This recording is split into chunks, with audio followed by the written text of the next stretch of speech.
Bonjour à tous et bienvenue dans ce nouveau tutoriel aujourd'hui Photoshop. Donc c'est Zapati6 qui m'a demandé de lui montrer comment on pouvait changer les couleurs d'une chose, d'un objet dans une photo. Et d'apporter, si on veut, soit changer de couleur, même incorporer une couleur en dégradé. Donc je vais vous montrer un petit peu comment réaliser ceci dans Photoshop. Donc, si on regarde ici, vous voyez qu'ici, en fait, j'ai mis justement un dégradé sur la coupe qui est derrière. Et en fait, ça, c'est du jus d'orange que j'ai changé en jus de kiwi. Donc, je vais enlever le filtre, le calque. Voilà, ça, c'est l'image originale.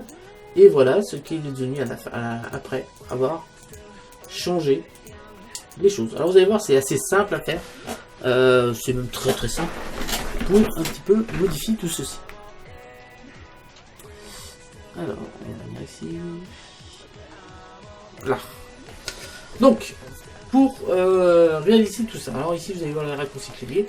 Donc, je vais refaire ce que j'ai fait. Alors, tout simplement, première chose, on va détourer l'objet que l'on veut, qu'on veut changer la couleur. Donc là, on va s'occuper de la coupe. Donc, on va chercher l'outil plume. Ici, tout en haut, on va aller cliquer sur tracer.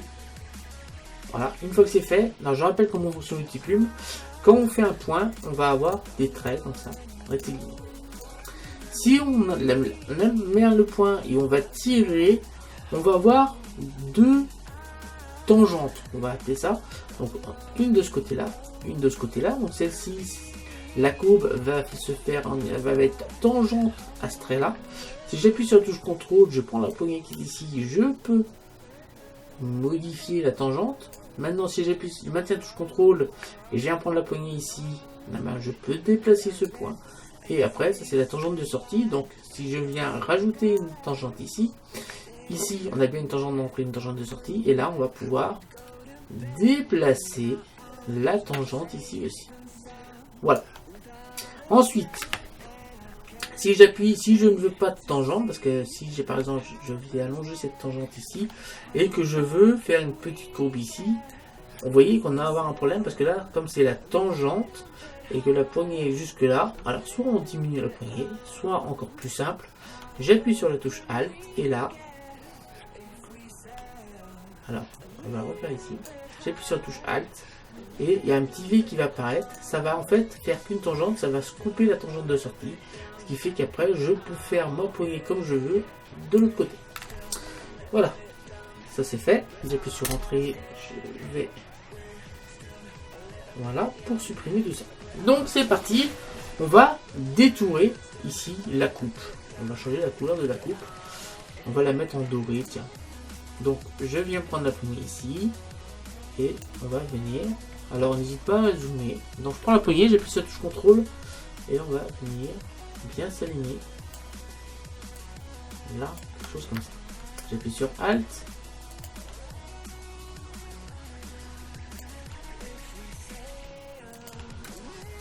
Alt. Hop. Là on en a fait. Donc CTRL. Bon, je fais un petit CTRL Z là parce que je m'ai fait, parce que j'aurais dû maintenir le clic. Là, je récupère la courbe. Alt.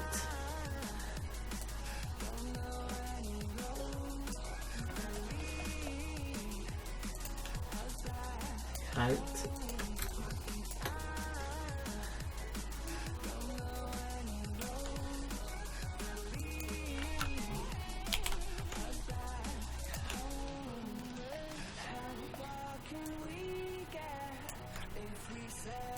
Alt.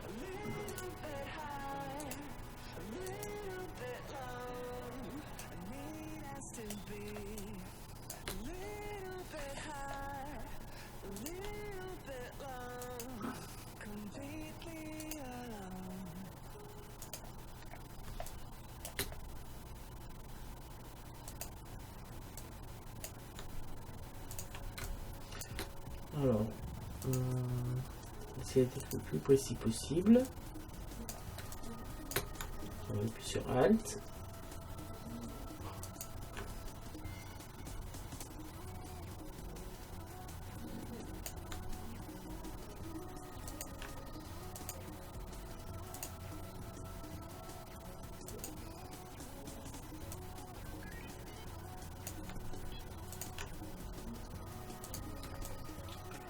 Vous voyez que ça va quand même assez vite.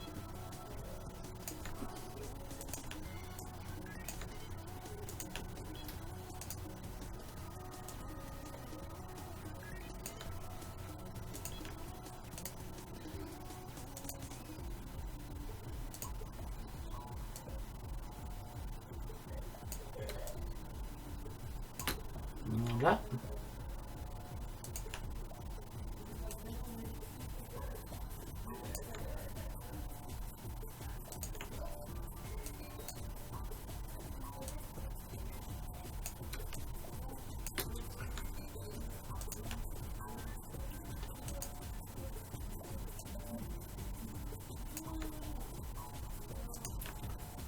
Voilà, on arrive petit à petit à faire le contour de la coupe. Ça va assez vite. Hein.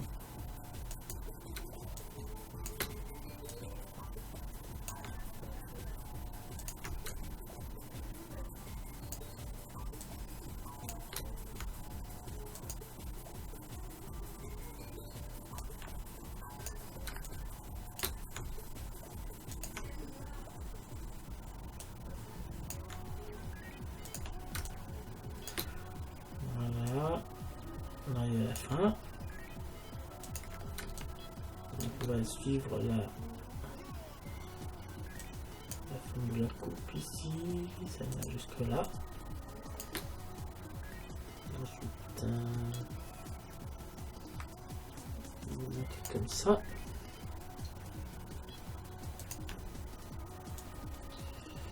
Et ensuite, un truc de ce genre-là.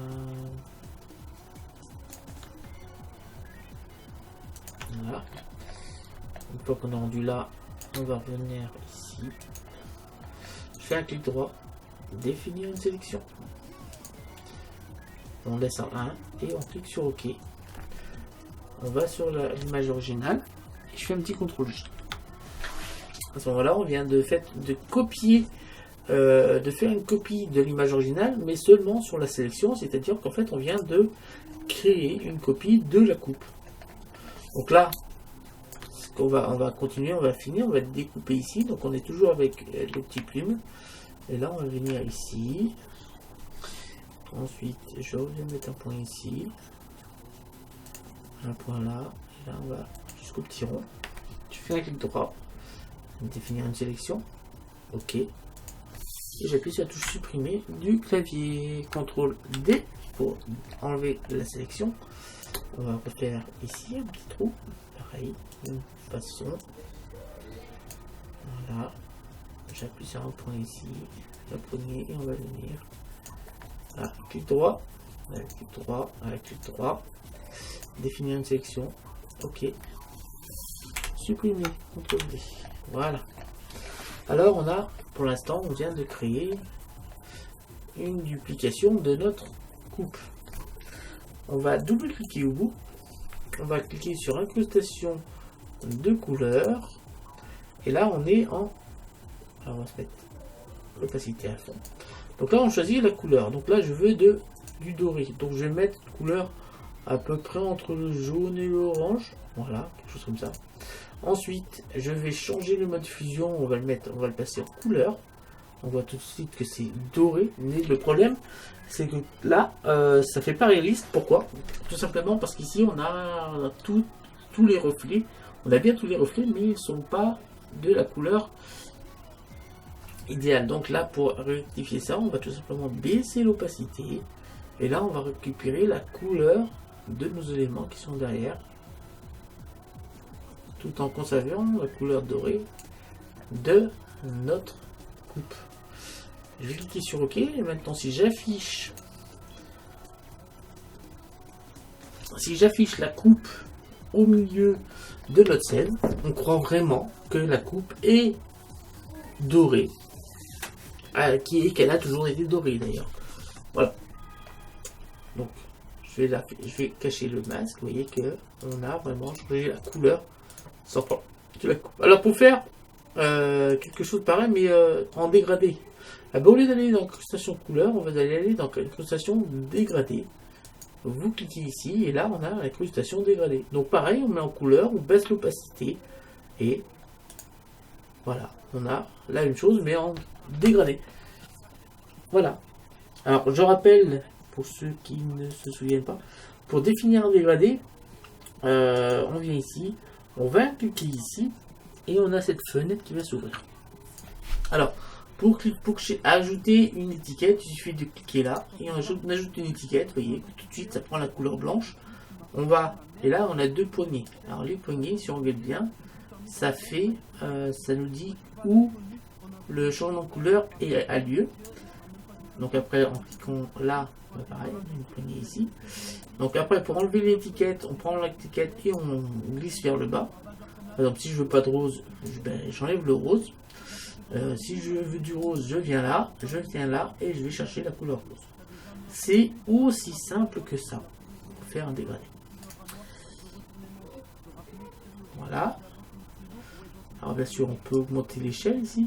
Vous voyez qu'en augmentant l'échelle, ici le dégradé change. On a toujours un dégradé. On peut bien sûr aussi changer la direction du dégradé. Vous voyez, sans problème. On est en linéaire, on peut passer à un dégradé radial, angle, enfin, tout fonctionne parfaitement. Voilà, c'est la fin de cette vidéo. Je vous remercie de m'avoir suivi. Je vous donne rendez-vous très bientôt pour une nouvelle vidéo. Ce sera aussi sur Photoshop. Ça sera pour vous montrer un nouveau, enfin pas un nouveau, mais un filtre qui est quand même assez rapide et puissant. Qui peut vous permettre d'ajouter des effets sur vos images. Voilà. Des effets sympathiques. C'est encore sympathique qui m'en a parlé. Donc c'est le filtre Fractalius. Je vous remercie de m'avoir suivi. Je vous donne rendez-vous très bientôt. N'hésitez pas à vous abonner, à liker, à partager, à me laisser des commentaires. Salut à tous et à bientôt. Ciao.